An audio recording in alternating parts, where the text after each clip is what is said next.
සන්තෝෂදායි වෙන්නේ නැද්ද? එපා වීම ගොඩාක් තියෙන්නේ නැද්ද? එපා වීම ගොඩාක්. හැබැයි ඒ එපා වීම ඔක්කොම අතරේ ජීවත් වුණා.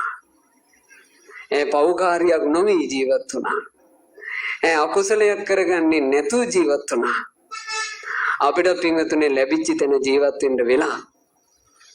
එපා වෙන පිරිසක් මැද්දේ වුණත් ඔයාලට ජීවත් වෙන්න වෙලා. එහෙම ජීවත් වෙන්න වෙච්ච අවස්ථාවේ අද මේ කියා දීපු බණපද හොඳට හදවතට ගන්න. අපි පව් කළොත් ඇරෙන්න පින්වතුනේ. අපි පව්කාරයෝ වෙන්නේ. අපි අකුසල් කරොත් ඇරෙන්න. අපි අකුසල් කරන ලද පුද්ගලයෝ වෙන්නේ. අපි පව්කාරයෝ වෙන්නේ අපි පව් කරන්න පටන් ගත්ත දවසේ. ඒ නිසා තමන්ගේ ළඟ සිහිනුවන, ඉවසීම, මෛත්‍රිය, හිංසා නොකිරීම, කරුණාව කියන උතුම් ගුණ දන් තියාගෙන තමන්ව රැකගෙන ජීවිතය ගත කරන්නට එපා වෙන පිරිසක් මැද්දේ සැනසෙල්ලේ ජීවත් වෙන්න ඔයාලට අවස්ථාව ලැබෙයි.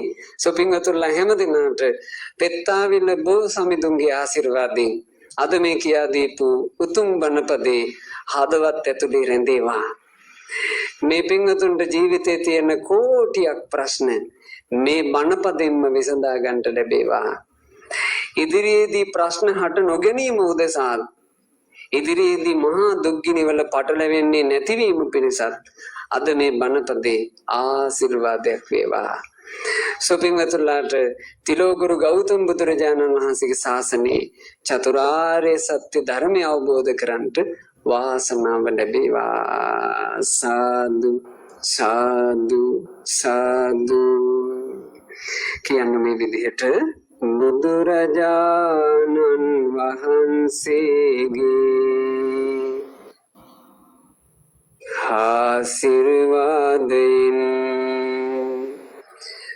ධර්මයේ ආශිර්වාදයෙන්